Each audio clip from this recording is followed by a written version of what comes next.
Hello, good afternoon, and welcome to this meeting of the Transport Committee of the City Council here in Portsmouth. I'm Gerald Van Jackson and I chair this. So, housekeeping, fire alarm, it's real. Please assemble by Queen Victoria and sign out if you signed in. Please use the microphones and switch off when you've used them. And we'll see how we get through today. So let's just run through who is in the room. Councillor Ashmore. Councillor Ashmore. And why are you here, Councillor Ashmore? Deputation on item 6, I think it is.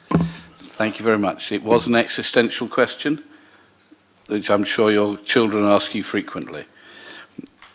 Simon. Councillor Simon Bosher, I'm the Conservative spokesman for Transport. Graham. Councillor Graham Heaney, I'm the Labour spokesman for Transport. Alison Harper from Democratic Services. Kevin. Kevin McKee, Parking Manager. Felicity Tibbury, Assistant Director for Transport. Jason Allen Brown, Principal Project Manager, Infrastructure. Barnaby Fry, Principal Project Manager, Infrastructure. Graham. Not Graham. George. Henry. Graham. Yes. Thanks, Brian. Michelle Love, Safer Travel Manager. Natalia Łuszczyk, Active Travel Officer. Aneta Skurtu, SEHRT Project Manager. Thank you. I think that's everybody. Barney, if you nick the microphone that's in the gap and move it to you. I was going to go up there with the... Oh, okay, fine. Okay, folks. We've got no apologies that I know about. Any declarations of interest, folks? Brian, you've not taken out a controlling interest in Voice scooters recently? You've not bought a controlling interest in Voice scooters, have you? No, okay.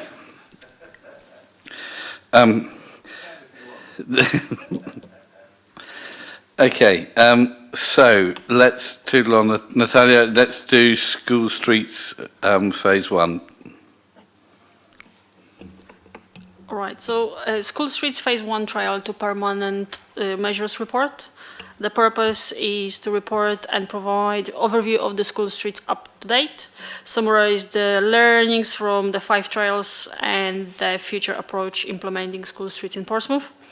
So, recommendations. It is recommended the Cabinet Member for Transport approves to proceed with implementation of permanent school streets at St Jude's Church of England Primary School. Approves to proceed with the implementation of permanent school streets at Bramble Infant School and Nursery, and also approves to proceed with future school street trials under 18 months ETRO, Experimental Traffic Regulation Order. Thanks, Natalia. Okay, it's been useful to see the feedback from the trials that there have been. And I know particularly at St Jude there's been years of local residents desperate to get rid of the cars sitting outside their houses, chucking out fumes. So I think it's interesting. It's we haven't gone as far with that one as I thought that people would want, but that's the point of listening to what residents have said. So, colleagues. Simon, Graham, Brian, any thoughts, or are we... Graham. Yes, thank you, Gerald. I do have a couple of questions. In relation to 326, obviously we've talked about the 2 that are going ahead, and then there's a list of others, Meon, St John's, Kings. What's going to happen to those as they appear to have stalled in terms of any progress? Will anything happen to those, or are they going to be abandoned? Okay, Michelle, on the top. So those trials are being evaluated in the same way that the Phase 1 trials have been, and then a allocation will be put into the expression of interest for capital funding in the next financial year. and then we will look to progress with permanent school streets from those schools that have taken part in the trials. And wish to have them. Exactly, yeah. So we, at the end of each trial, we do consultation with the school, with residents and with parents, and obviously those that have reacted favourably to the school street and believe that it would benefit the school are the ones that we will then approach to be part of the second phase of the permanent school streets. Okay, thanks. Second question is, do we have other schools who are not considered in the report actually expressing any interest in wanting to have a experimental TRO? Do you mean a trial, Councillor Heaney? Yeah. Trial. We're obviously in discussion with schools a lot of the time to offer the behavioural change initiatives and assemblies that we do for schools. If they do express an interest, then we meet with them, have a discussion about whether or not a school street is appropriate. Some schools, because of their location, it isn't. So that avenue is always open to them. We're in discussions with a couple of schools at the moment. Arundel Court we've already done some work with because it's part of the Super Zone project. So we will be looking to further our work with them. And we've also been to South Sea Infants because they were very keen to understand what a school street was and potentially how it would work. So we've done initial engagement with those two schools as well. Final question. In relation to St Jude's, given that this is going to be a signage-only scheme, how are we going to deal with enforcement? The main enforcement is, actually the school streets are mainly enforced by the police. However, what we plan to do is extensive parent engagement, a lot of one-to-one support. We have very good examples from other local authorities. Oxford, for example, or Newcastle, they've done a lot of extensive parent engagement, which was very successful. And another thing is what we're trying to do is to encourage parents to park in a wider area. They already have the park and stride map. This is something what we're updating as I speak. And the school is aware of that. They are very happy about this. But I think, Graham, if a signage-only scheme doesn't work at St Jude, then we've got the ability to go and revisit it and see if something else needs to happen. But I think it is sensible to do it on a gradual basis and just see if we can get that behavioural change in. Well, I obviously hope it's successful, but I was just thinking about, but you answered the question, so that's fine. Simon? Thanks, Gerald. I've got a couple of questions. I mean, obviously this is an individual school, an individual community type approach. 3.2.5, most schools could not continue with their trials beyond the initial trial period due to a lack of volunteers. So clearly there was some enthusiasm to start with, and obviously that waned over time when the commitment became onerous, shall we say. It's like one of these things, it starts out as enthusiastic and it sort of drops off. You've put a variety of things in there, such as free breakfast clubs and stuff that you're trying to do to support that. How are you going to make sure that the volunteers that effectively police this are going to be sustainable in the future, or are we going to end up recruiting more staff in the City Council to actually monitor these?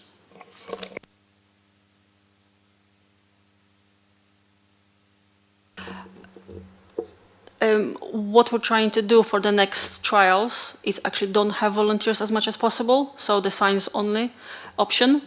The volunteer situation, there are always some volunteers from the parents or residents which can help us ad hoc.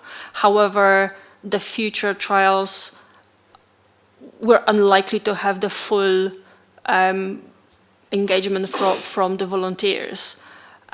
When it comes to the school breakfast club and so on, those are offered by the schools themselves to parents who want to volunteer. Just coming back on that, if I can, Gerald, and tying it into Section 5 permits. So we look like we're going to issue permits for some vehicles to get into an area where they may well already have residence parking zone permits. But 5.5 seems to hang this on the police as well to do that.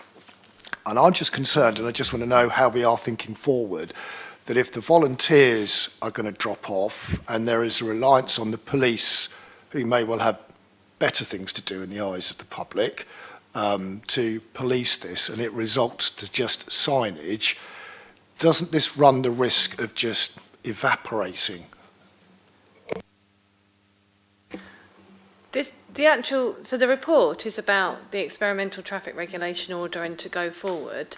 As part of the trials, it's not just the signs and the physical measures. It's an entire programme of behavioural change that rewards walking to school through the Stomper app, that rewards children for engaging with the idea of, travelling a bit more actively. So although the signs, yes, and I completely take your point about the resources of the police, the idea is actually community engagement, so schools, parents, residents work together, because we know from head teachers that this is an ongoing issue outside most schools, and there is a large proportion of people that would like to see a solution, and that solution has to be led by them. So there's all sorts of other behavioural change type initiatives. Once we've changed the behaviour of people, and as well as the signs, there's also, we do park and stride maps. We've been out and done traffic counts and parking space counts to identify where there are spaces.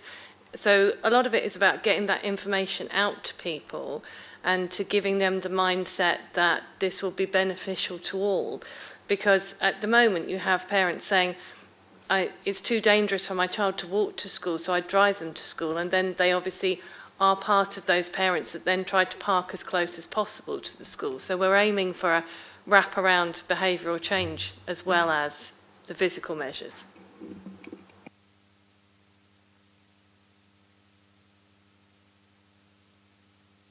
Let's see how it goes. I remain to be convinced. Brian? First of all, I'm just worried about the head or chief steward. Are they council school appointed, or is it Mary Smith down the road says, oh, I'll run it for you? And as we've seen here, where like the head steward gives up halfway through, the others don't turn up, etc. How's it going to be controlled? Because you do have to have those people there every morning. So has the school stroke council got any control over that, and are they trained? The situation depends on the school. For example, at Meon schools, we had the rota has been dealt with by the admin staff. At St. John's Catholic School, we had the stewards mainly from the parents, so they basically organize themselves. So it really depends on the school. However, it works the best when it's led, parent-led, or the school-led. Okay, is that helpful, Brian? Yeah, I'd sort of back up what Simon says. It can get very lackadaisical, and it's, I don't know, it's like when people turn around and say, oh, we're better than Southampton. Well, if Southampton's the worst city in the country, we should be better. And to turn around and say other schools do this, I want to know what we're doing and how we're going to control it. So I think it's, as Natalia said, it varies per school, but on those schools, so for instance, I know in Meon, that the school were very active in terms of making sure that the rota was full of people, and that seemed to work well. But each school will probably come up with its own system, but we will give advice. Okay. All right, so I think the idea is here to see for these two as a start off, see how we go. But it seems to me sensible to have to say yes to this, so that we can see how they go, and then other schools may wish to follow suit. Colleagues, you all right with that? Yeah, it is, and I've just said what my decision was, but I'm just asking you if you're okay with that. It is a committee of one, and we all unfortunately have to suffer the decisions of previous Labour governments, but such is life. Can I reassure you that I do support the extension of school streets where they are? Thank you. So I'm happy to. Excellent. And Simon doesn't know. Okay, let's move along.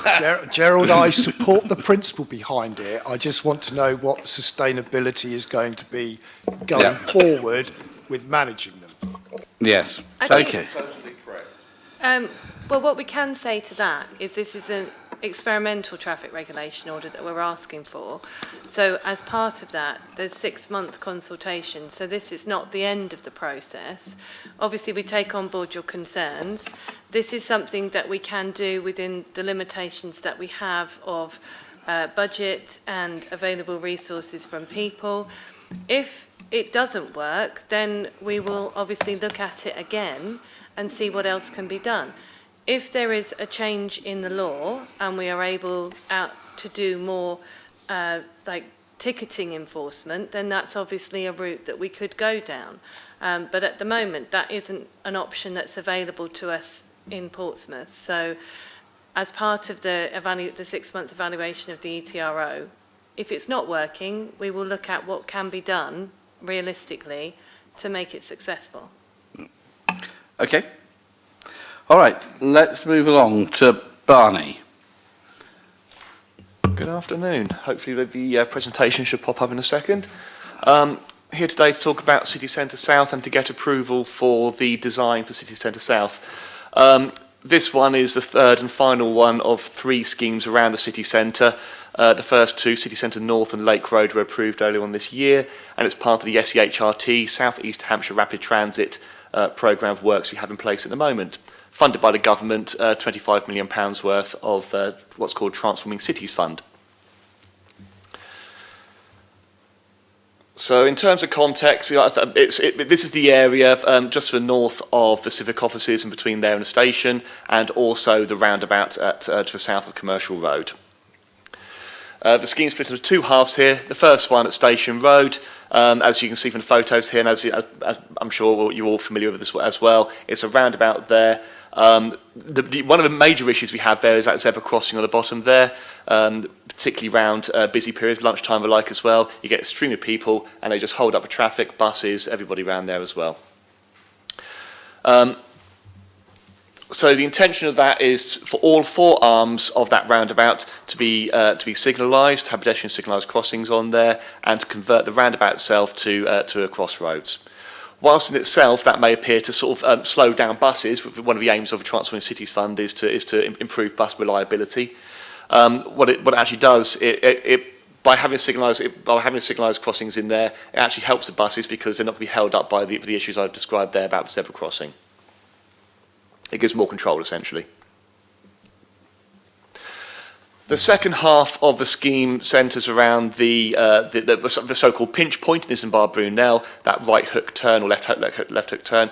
And I've got a feeling no one's probably a fan of this one, whether you're a pedestrian, a cyclist, a bus driver. I cross it, I cycle it, I Person drive who designed it. I used to know who it is, but none of us seem to know who actually designed it, but some time back anyway.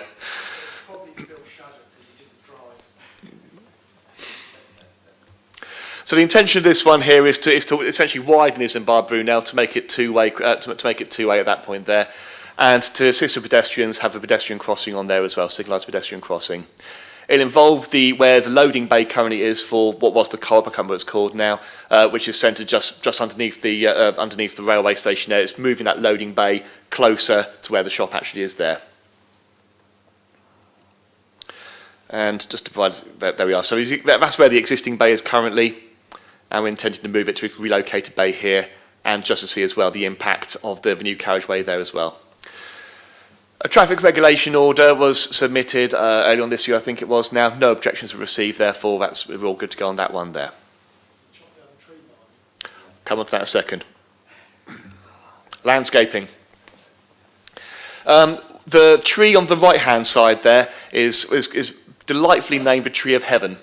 The original design actually said that tree needs to come down, but we looked at that and thought, that can't come down. There's no need for it to come down either. If we just, all we have to go and do to widen that carriageway is just a couple more metres to the west of that one there. We can actually widen the carriageway at that point there, keep 2 carriageways open, and keep the tree as well. The tree on the left-hand side, where Councillor Bosher pointed out the loading bay is going to be, that's that small tree there. Unfortunately, it's already suffered vandalism, along with another tree in the area as well. It will die within the next couple of years anyway. So that tree will come down to make way for the loading bay there. There's going to be some minor landscaping on the roundabout itself.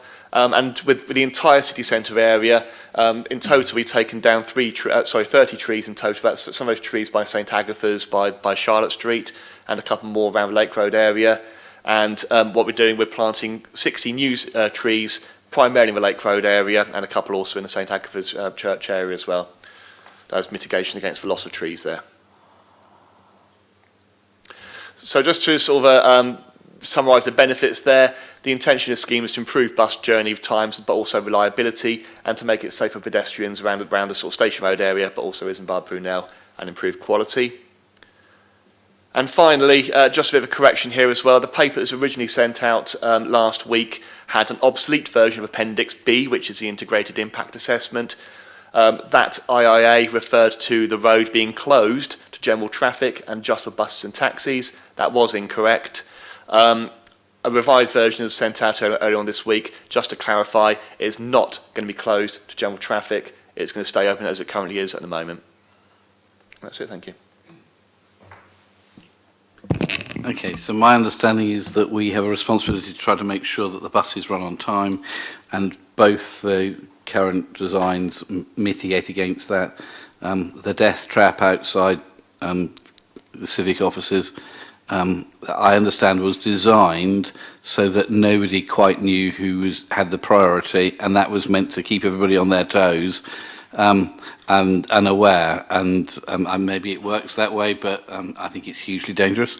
And having seen some of the things that happened there, I think that's been shown.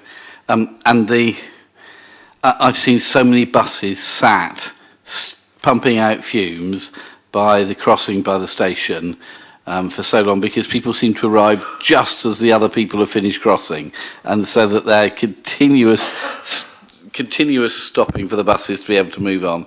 So I think this will help on both of those things. And I completely support the idea of keeping Isambard Brunel Road open to traffic, because I don't think it's going to hurt those bus times in any way at all. So we shouldn't be shutting roads if we don't need to. That would be my view. So should we go in a reverse order? Brian? Sorry, totally agree with everything. No problems at all with it. Right. So. Okay. Graham? A couple of points, really. On the traffic lights that are going to be at the roundabout area instead of the roundabout. Now, Yeah. I mean, just to make a comment for something, I use that and walk it regularly, and it is an absolute nightmare. And I think the scheme overall is good, and I think it will make a real difference. Will the main bus route, which actually comes north to south, will that be given more priority than the other elements to help buses, or not? That's question one. The answer to that is yes. It won't happen immediately. Once we get those traffic signals in place, there'll be some tweaking we can do around that to improve that. But yes, that's the intention. And I was a bit confused when I read the first report, because obviously I saw the integrated impact assessment which said it was going to be a bus-only route.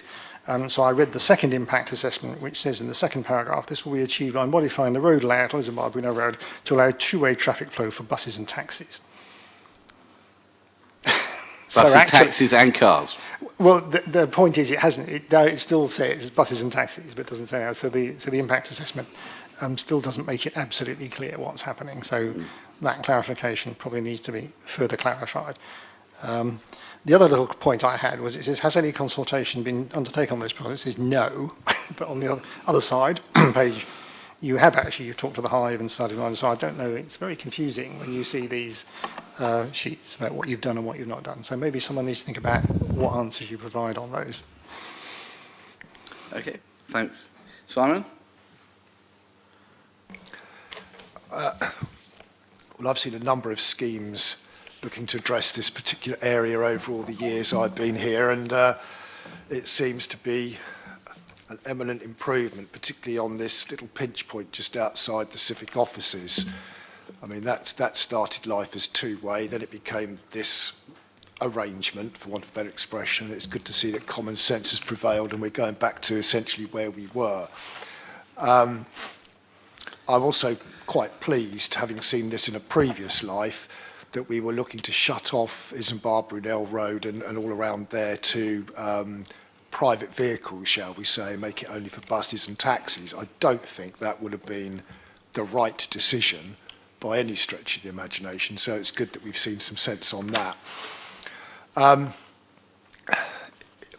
It is what it is, and I'm in principle, I'm supportive of it. I just hope that we're not sat here in 5 years' time going over it all over again. If I'm cynical about it, perhaps that's because I've been here for so long that I've seen that happen here quite a lot. I hope it's going to be in imminently, Barney. January. Before Start work in January. finish work by the end of January. Beginning of February then. Anyway, thanks very much for that. I think everybody seems to think this is a significant improvement, so great, let's go ahead. Simon, I also saw the proposals that took private cars out of Isambard-Brunel Road, which I have vetoed, because I didn't think it was the right thing to do, and it wouldn't have helped at all. And therefore that has gone. Okay, thanks very much indeed. Okay, parking charges on the seafront. Kevin, now, we have to hear sing. Well, maybe not sing, but to say thank you. As people will know, Kevin is stepping down as parking manager, but he's staying on to look after the rollout of the residence parking zones.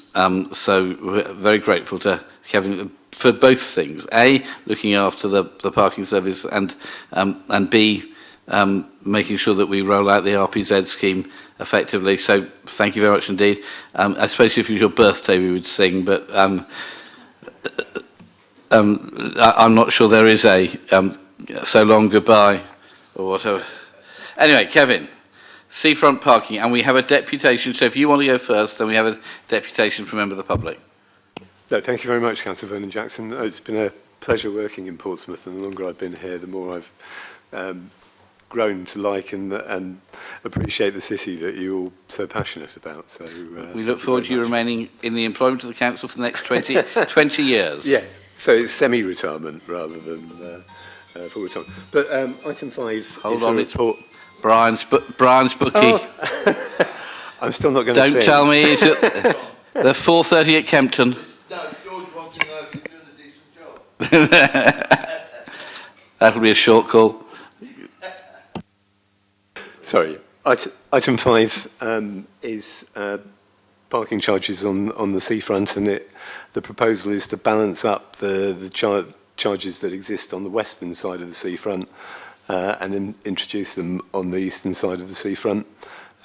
We've been out to consultation on the traffic regulation order, and the report presents the comments that we've received back and addresses some of those, and the recommendation is to introduce that balanced charge along the seafront.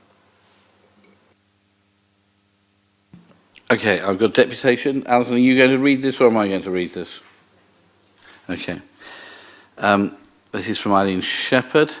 I would firstly apologise for this being an absentee deputation. Due to work commitments, I'm unable to attend in person. I'd like to take this opportunity to object to item 5 of the agenda, parking charges on the seafront east of South Parade Pier. Here are my reasons. Apart from Canuli, Canoe Lake, there are no public transport giving close access to the easterly end of the beach. E-bikes and e-scooters are not available east of St George's Road, and with winter weather setting in, these are not viable or a safe option. Also, the expensive and unreliable bus service in this area doesn't encourage people to the east of the city. The only alternative is by car for cheap, safe and warm journeys. If they then have to pay to park, they're likely to choose destinations where they do not have to pay. This will reduce the number of people accessing the area, and beach will affect local trades whose footfall is dramatically reduced in the winter anyway. Report states that charges are to improve air quality to encourage more people to walk to the beach. Well, if it's raining and howling a gale, people are unlikely to walk to the beach and spend their money there. When there's no charges, people can drive down and park, see the view and be close to the businesses to be able to pop in without getting drenched or blown away. My main other objection to these changes are the enforcement of these charges will need to be on a very regular basis to be effective. As a resident of the area for 20 years, I know that this has not been the case and are likely to be the case due to the number of personnel available to cover the whole city. Independent businesses need all the customers they can get during the cost of living crisis, and to put these charges in place will only discourage customers to Portsmouth but cause parking congestion on local roads where it's already difficult to park.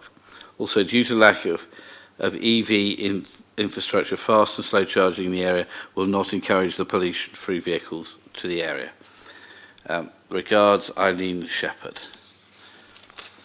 Okay, colleagues, so shall we go, Graham, shall we go to you first? Just a quick question. Have the Lord Councillors made any representations on this matter at all? I'm not aware that they have. I have received none. No, oh, okay. I mean, I suppose this is in part a revenue raising option. You know, City Council needs money, so raising charges is an obvious thing to do. I suppose the only thing that the objectors raise, which I think could be a problem, is that actually it just encourages people to find non-charging areas to park and push it into the residential roads around, which will put pressure on residential parking. But I can see the reason why you're doing it. But that's my only concern, is that there. Oh yes, the other question about enforcement on the car park, as to how regular that is. I don't know how regularly we have our civil enforcement officers visiting the car parks to check these things, and how they'll do it in the winter. I mean, we have the same number of CEOs in the winter as we do in the summer, so it's probably but fewer cars, so we will be able to enforce it. So they visit the car parks on a regular basis too. Yeah. Kevin, do you want to say yes into a microphone that's on? Sorry, yes, that's right, Councillor Heaney. Just for the record. Brian? I was basically going to say the same thing, and that's the wardens going up and down. How regular is it, and is it worthwhile, to be truthful? Presumably you've got the facts and figures there that it is worthwhile, but in reflection to the businesses, you know, you've got to try and form a balance. Not that I think there's many businesses there, but every small business counts. So what's the answer to that? I think you're right, Councillor Madrick. It's a balance, isn't it, between and yeah, the recommendation is our suggestion on that balance. And Brian, I have to say, I live down that end of the city, and both the Coffee Cup and the South Sea Beach are heaving. No, actually, through the year.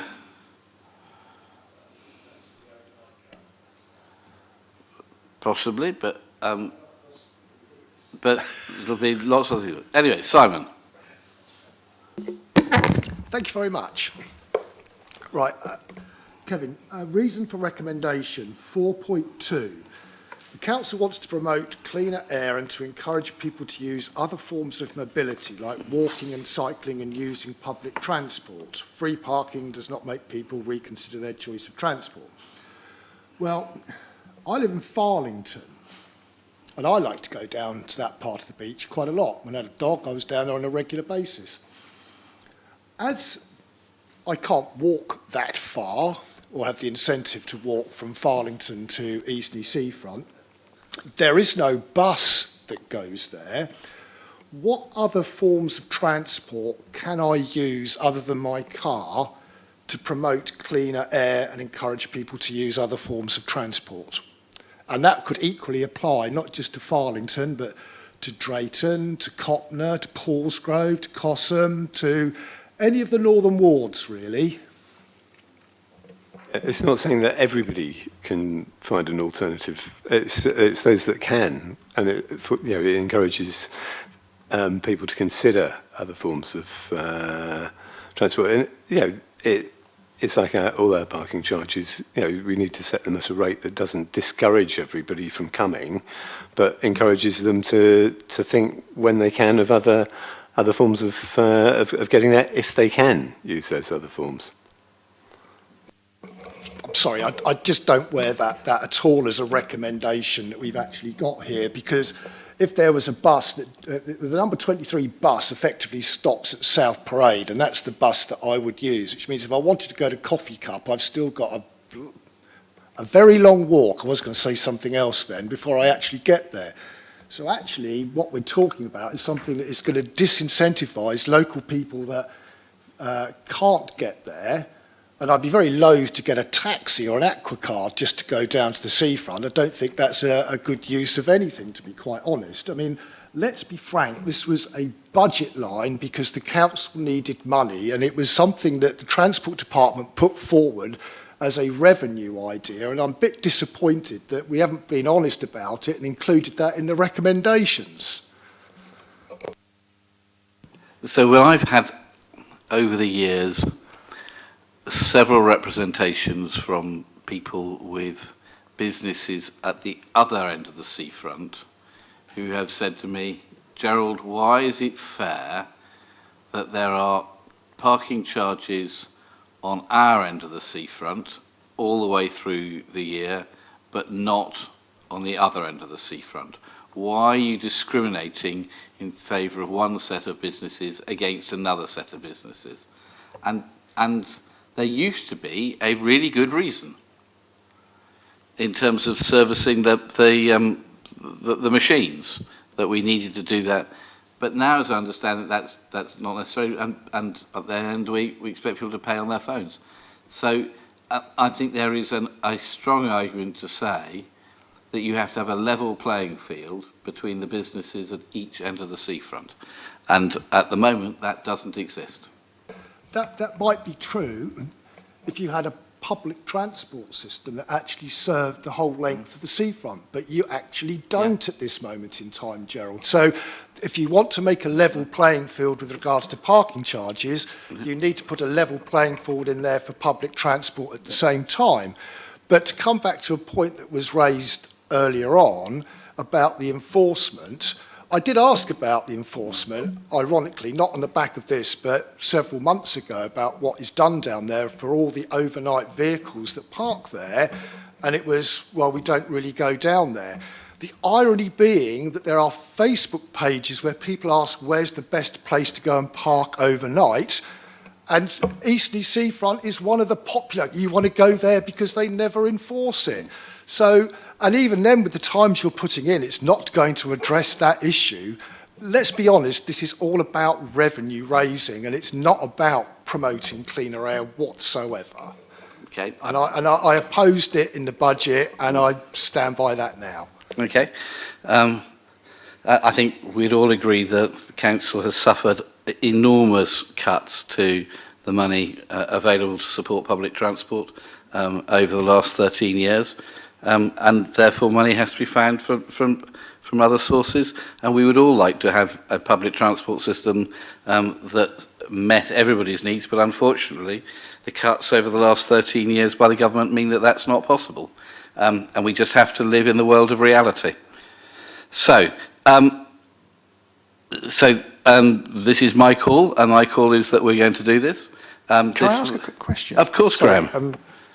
It's just have something you said, and I just wanted to clarify. You said that one of the reasons we can do this is the fairness bit was about because we don't need to collect any money from parking machines and we can all do it through our phones.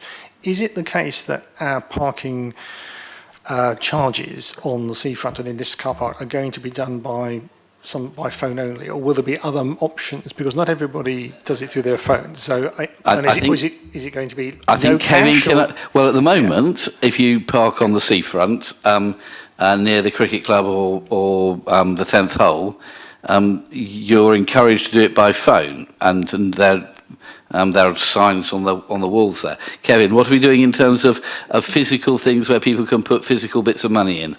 We're not changing the payment methods. There is a bit of the seafront where we don't have any machines because there isn't, but it's a very small bit of the seafront. The majority of people do pay by phone, though, so and that's a shifting, an increasing proportion. That may be true, but there are people who still pay by card or by cash, and you go to places like Chichester where you can pay by card or cash, and we shouldn't exclude other forms of payment and make it compulsory for people to use phones. That's why we're not doing that. Thank you. And Simon, thank you for reminding me about this being in the budget, and that we all unanimously supported this in the budget across all party lines. So it would be inconsistent for us to say that we've changed our minds now. So, okay, thank you very much indeed for that. Let's move along. And we have got where have we got to now? RP says, oh, the bit that, sorry, Councillor Ashmore, hello. So, Kevin, what page do we start on, sorry? I think it's page 79. 79, is that right? lovely. I've got a printout. Lovely, no, it's here. So, Kevin, this is you again. Thank you very much. Thank you. And this will continue to be you. And as well as a number of other things, I think that Felicity's got in line for me, so got in store. So yeah, I mean, this is we're coming to the end of the previous programme, and this is a proposal for a new RPZ programme. The age-old problem is which area you do, and if you do one area and spend a lot of time in it, you're not doing the others. So the proposal here is to attack it on a number of fronts so that everybody has a chance to, or the main areas have a chance to have an RPZ and be subject to consultation. And so the proposal is to use external consultants to provide us with the backup that we need to do it on three work streams, one in the east, one in the centre, and one in the north. And the recommendations are in the report. Okay, thank you. So we have two deputations. Councillor Ashmore. Thank you very much, Chair. Basically, thanks to anyone who's been working on parking in Portsmouth. It must be a thankless and unforgiving process. It's obviously a very big issue, living where we do. Obviously, I'm here as a ward councillor. As the streets in the area to the north of St Mary's Church, they've been mentioning parking as one of the top priorities for quite a few years now. And they've been wanting to be asked about residents' permits there, and if they support it or not, and what that would look like.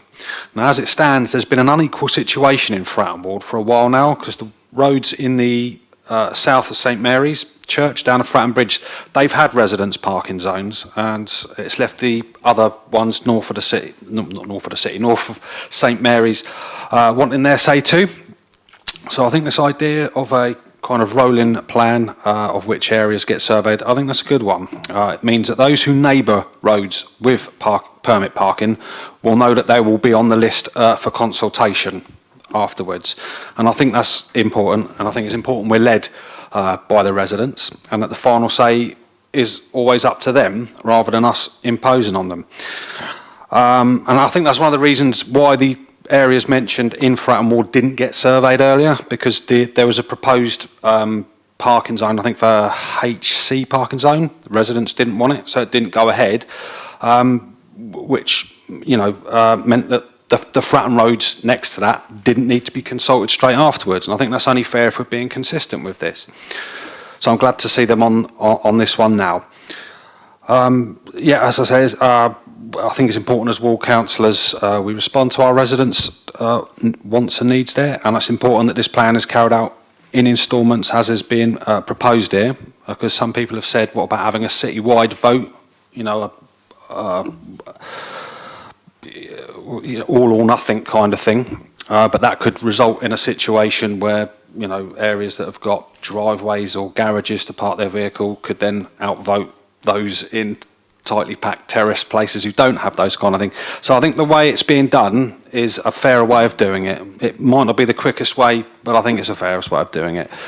And like I say, parking's always a top issue in those roads when I'm with door knocking up that area. So I'm just hoping that this gets approved today. Thank you very much. Thank you. And just to say, Councillor Stuart Brown's also been in touch with me to say he's supportive of this. And then I've got a written deputation from Councillor Barrett, who unfortunately has to be working today. I welcome the opportunity for residents of Milton Village to be consulted on a residents' parking zone for the area. For a long time now, we've had a significant amount of people ask myself, Councillor Vernon Jackson Pitt and former Councillor Dowling on the street, on doorsteps and via email, if they'd be able to have the opportunity to have their views heard on this issue. So far as the majority of residents south of this area decided they would not like to have a zone, the northern part of Milton lost the opportunity to be asked their views as to whether they'd like a zone as the rolling programme moved on to other areas of the city. Yet they've all felt the pressure on them, and a zone to the west was granted. This is the next logical step forward and means that whether for or against, our residents will now have the chance to express what their preference would be for this area. Please do allow this to progress forward for Milton Village, and I look forward to hearing the views of residents there. Okay, I think that's all the deputations there. So, who would like to go first? Simon? Yes, thank you very much, Joe. I just want a bit of clarity from Councillor Ashmore, and I think he's referring to the GC one that's listed here, or are you talking about a new one? The one that's listed. GC, okay. I mean... That's had an informal survey. That's right, yeah, because we've got a programme in 4.5 that I can see here. Yeah. My only concern, and perhaps it's the way that Councillor Barrett's one is worded, and as a Milton councillor who probably declared an interest, but I missed it about this. Is Councillor Barrett talking about an area which is not included on this? No, NB. She's talking November. about NB. Ah, okay, that's fine, because it wasn't overly obvious to me. I mean, my view is, and always has been, that when there is a published programme, that the programme is stuck to as we go forward, because I've seen in the past in traffic and transportation decisions where an area has suddenly had a residence parking zone and you get the displacement that moves it across the road or up the street or something where people didn't have a problem, and then they're suddenly saying, oh, we need one now, and they've been squeezed in the programme because of that displacement, which meant that other people that have been patiently waiting for a number of years, and one of them, although not in my ward, I was heavily involved in when I was the cabinet member, was Mulberry Lane. That's when this one started in 2018, and the main protagonist in Mulberry Lane that wanted this died 2.5 years ago, so he hasn't actually seen the residence parking zone in his lifetime.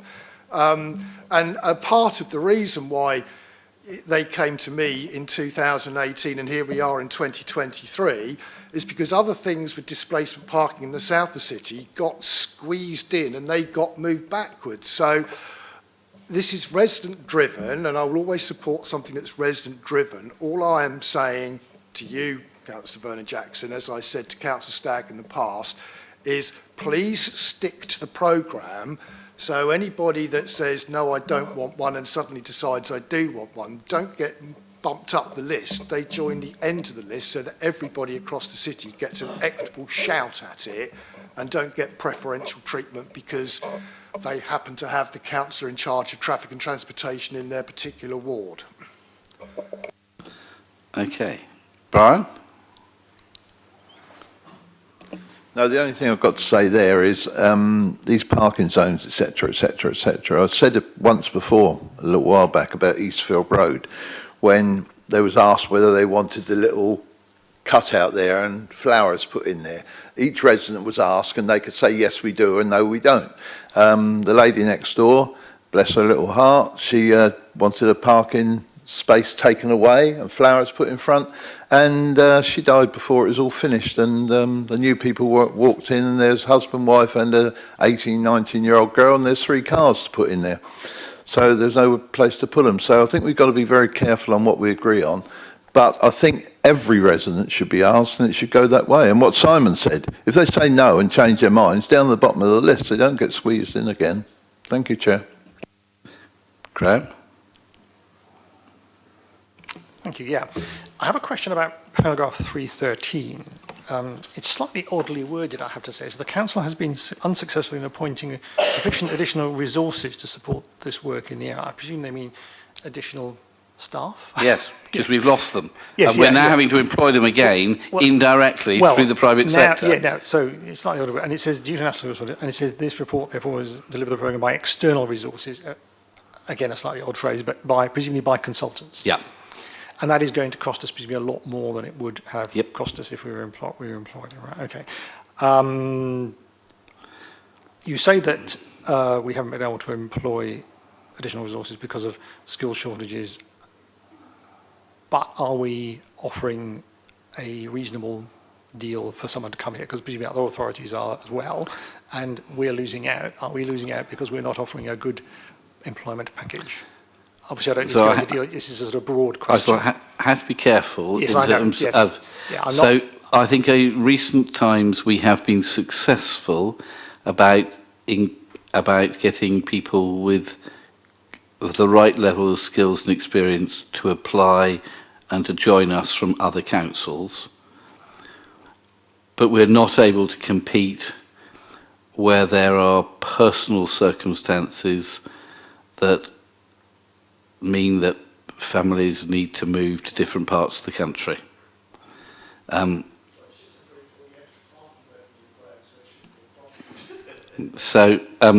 But Simon is right that the extra parking revenue from the seafront will help deliver what residents want, which is why we all voted for it.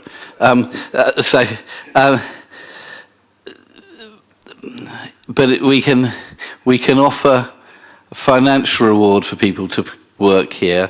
We're not always able to affect issues of the heart. Fully understand that. We've tended to be quite reliant on good quality individuals who do sometimes leave. Yeah. Can we do more to train other staff who could take over or be appointed, up to take on those roles rather than leaving it until they all disappear and they say, oh my God, we've got no one to do it? Good. Yes, no, I think you're absolutely right. And it's not just in this area, it's across the council, is training up our own, because sometimes it's very difficult to recruit to lots of different things. So I know Peter Bolf and the lawyers, they're taking on people without them going to law school, because then they can train them up to keep them here, and means that people don't leave university with huge debts.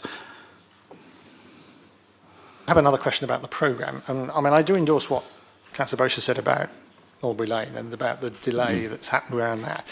And I do think we need to have more regard, because even though it may be a small area, it's important to those people and we should treat them fairly. So I do actually agree with that point. In relation to the programme that's being put forward, there's something really curious about the way in which the area in Milton has been carved up, if I can put it in those respects. There's NB, Loxow Road, and there's NC, Kingsley Road. And if you look on the map, NB is north of NC.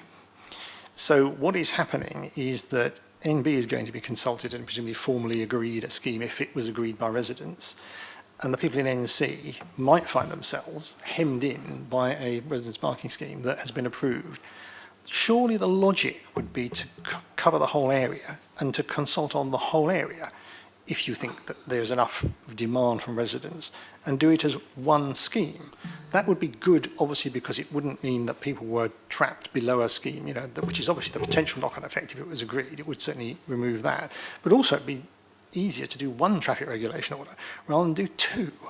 It doesn't seem to me to be very logical.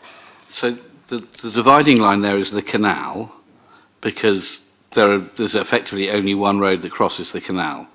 So that the two areas are distinct. You don't move from one to the other, because you can't, because the canal's in the way. The reason that it's in that order is people in NC have been consulted in an informal survey and said no. And therefore, it's not right to go back to them and say, oh, you gave us the wrong answer, we're going to make you do it again. So it's, everybody west of NB is already got a residence car parking zone, and therefore, on the principle of the rolling programme, they should be consulted. If they say that they do want it, then it may be that people in NC will change their mind. But it shouldn't be us saying to people, you gave us the wrong answer before, we're going to keep asking you until you give us the right answer. Well, that is potentially what you're doing. Well, no. I'm sorry. It's specific. The logic of the decision, you potentially implement a scheme in NB, Yep. and then you go back to NC. Now we've hemmed you in with the scheme. You want to think about this again, don't you? You know, I mean, it's literally amazing that what you've done there. But you should consult the whole area and then make a decision. But it is to put those two areas together and do it as one would not be logical areas, because they are divided. You can't. It's not a thing where there are roads that flow between the two, because it's where the canal used to be. Is it proposed that the area to the east of that will be consulted about residence parking, because they're the next area involved, aren't they? But that's the sea. No. There are a whole series end of of roads. Loxway Road. NB, look at NB, look Yes, at NB. I am. There are a whole series of roads running to there. To Moorings Way. I can't see, Moorings Way, because it's very small. I can't see all the names of the roads, but that is, so, you know, is this going to be the next area? I don't know, because of Moorings Way has got, as I understand it, off-street car parking for I think almost every house anyway, because it's much more recent development. So I don't know, and it'll be for our successors to decide. Point, and you'll make the decision, so there we are. Thank you. Kevin, thank you very much indeed. Let's get on with it. All done by the end of October. Not that I don't do patience. Thank you. Okay, thank you very much indeed. And I know residents will be very pleased that they get the chance to decide what is right for their areas. All right, we come then to the Simon Bosher Memorial Report on spending £250,000 in Drayton and Farlington.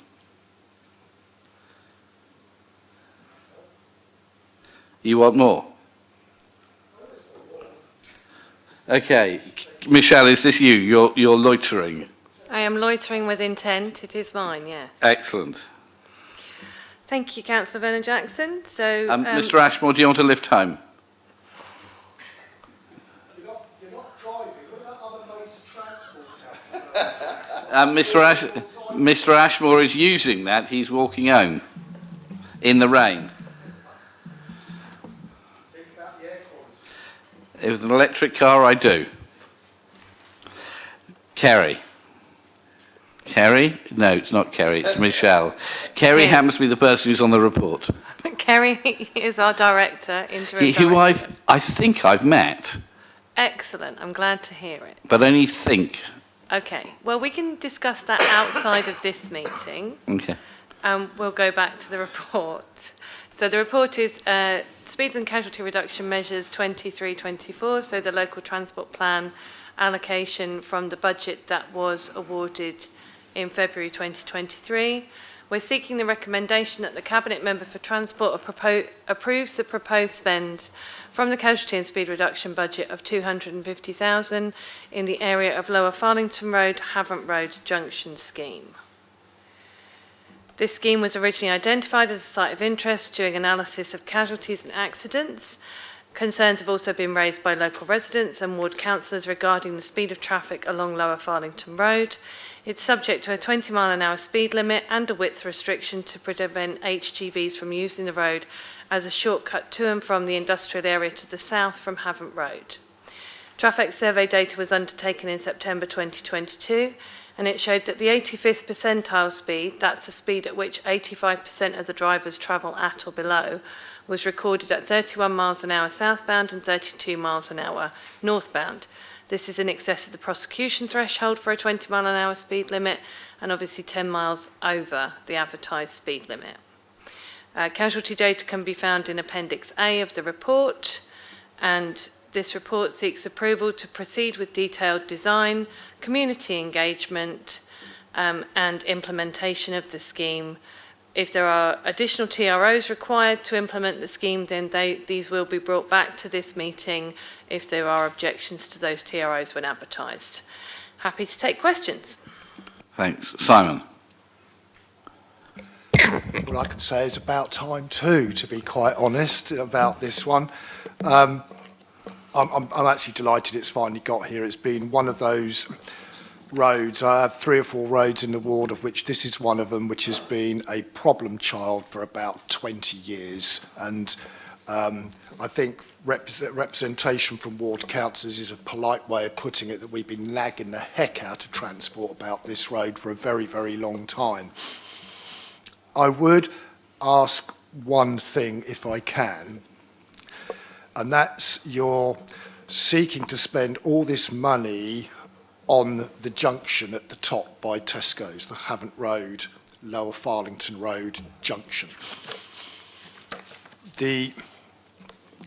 If you look at the map on map 1, it's at the top where that's going to be. But if you go down that road, before you get to that sort of bend, you've got a road on the right-hand side, Old Farm Way, if that's where I'm suggesting. So you go through 2 crossroads, 1st and 2nd Avenue, and then you've got a left turn as you're going down, which is a bendy road going into the bird estate. That junction there is a complete and unmitigated nightmare, and it has a sort of a crude pinch point there as well. So it's got some buildings there. Frankly, those buildings are about as much use as a chocolate teapot, because we get articulated lorries going down that road, and because that pinch point has been designed to allow for emergency vehicles, fire engines or whatever on a similar axis, they can just go straight on through it, and that is a problem area. So I would ask that when you are looking at improvements, could you please look down at the bottom to see what can be done there. Part of the problem we have is that this road actually is flagged up on HGV's sat-navs as an alternative route coming down from London. You come off the A3 roundabout along the Havant Road and turn left down this particular road. And they do it on a regular basis, because it's literally 2 minutes from where I live, and you see it all the time, particularly with foreign lorry drivers trying to fight their way down there, complete chaos. And of course, then they sort of get down to the bottom, and then they start trying to do 3-point turns or trying to force their way through that pinch point. Can we look not just at the junction, but see whether there's something that can be done further down, because it's not going to eliminate the speeding just by changing the junction. Once they're past that junction at the top, they will belt on down into the industrial estate. So we need to look at something holistically down that road if it's at all possible. But I appreciate all we're doing here is approving the finance, and therefore a scheme will come forward. Michelle, can I ask, and that's what Simon says sounds sensible, is if we do get granted the powers to have cameras here, could we have a weight restriction on this road enforced by cameras, so if any HGVs do go down, they get a thumping great fine? That's certainly something that we can investigate. My knowledge of weight restrictions at the moment is that the vehicle would have to stop within the weight restriction zone, and that is when the enforcement kicks in. If they are driving through, however, as I said, this is coming from when we did Anchorage Road, but I take your point. The buildings we would definitely have to look at. Are they council buildings? Is it private? Oh, build out. Sorry, I thought you said buildings. I was having mental pictures of demolishing things. Build outs, right.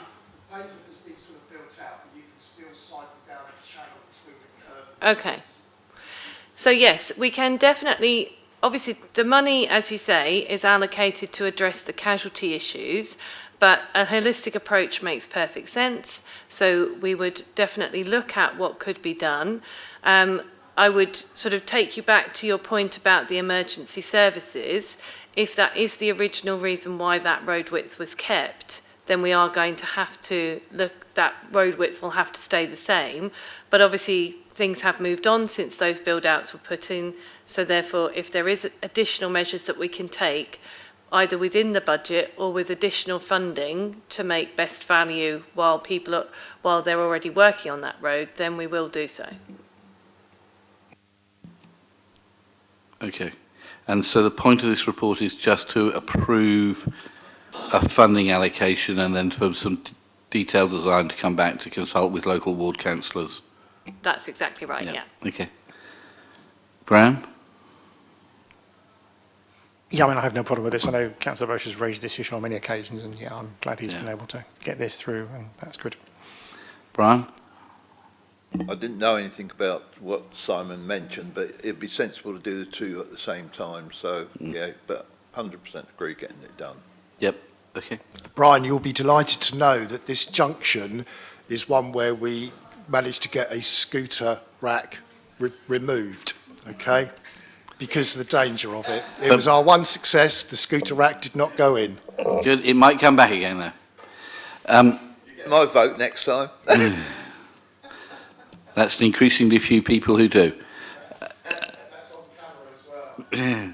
Okay, folks. It seems a sensible thing to do to go ahead with this and get this done. Thank you very much indeed. Felicity, is there anything else you need us to be doing? Okay, that then is the end of this meeting. Thank you very much indeed, everybody.